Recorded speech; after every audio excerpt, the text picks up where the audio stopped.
Minha filha não está conseguindo dormir sozinha em seu quarto, pois ela diz que entra alguém no quarto dela e começa a falar com ela.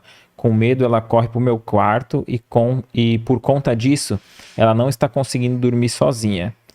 Seria um espírito e ele pode estar fazendo algum mal a ela? O que eu posso fazer com relação a isso?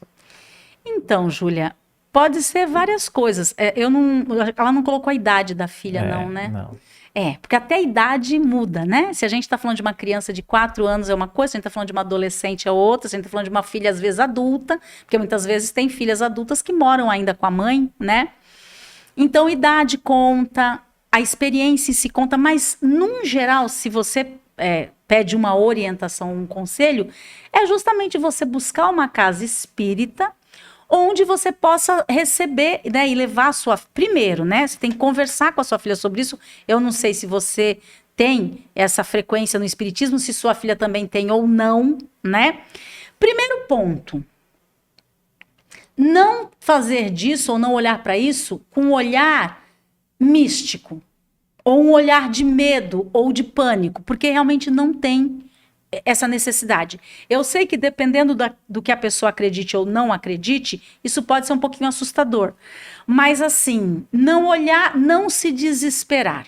Naturalidade. Né? É ver que isso é um processo natural. Agora, é claro, se cria um transtorno, tipo, é óbvio que a gente precisa dormir. Se sua filha já não está dormindo bem, só isso já abala fisicamente a concentração, a saúde.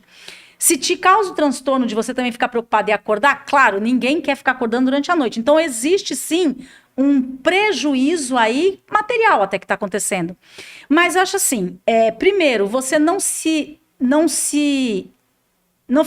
temer essa situação, né? Não se assombrar com essa situação e tentar tranquilizá-la. E com certeza, se você já frequenta, buscar o centro espírita onde você frequente ou trabalhe, ou um outro lugar, e levar a sua filha para que ela passe por um atendimento fraterno, por uma orientação e veja ali o que está acontecendo.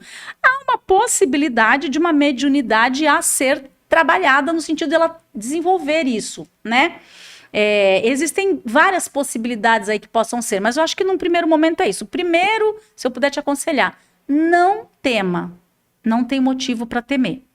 Segundo, a prática do evangelho no lar, não sei se você faz a prática do evangelho no lar, uma vez por semana, evangelho no lar, ou com o evangelho ou com a Bíblia, meia horinha, se meia hora é muito tempo, 15, 20 minutos, você colocar a aguinha ali para energizar, você entrar com uma prece, pode começar com o Pai Nosso, uma Ave Maria, conversa ali com o mentor, agradece a Jesus, agradece a Deus, pega um trecho daquele livro, o Evangelho segundo o Espiritismo, a Bíblia, lê aquele trecho, analisa um pouquinho o que aquela mensagem está dizendo para você, depois encerra e agradece. O Evangelho no Lar também ajuda bastante.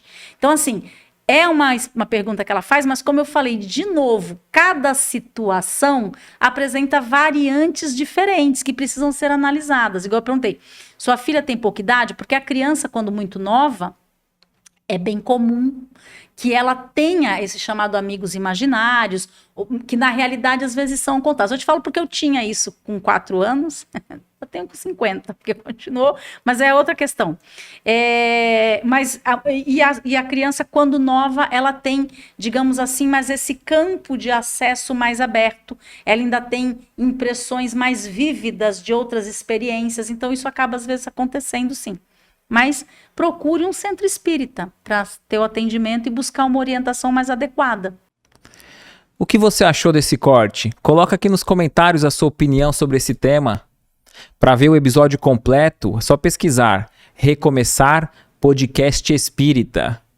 E caso tenha ficado alguma dúvida sobre a doutrina espírita, é perfeitamente normal.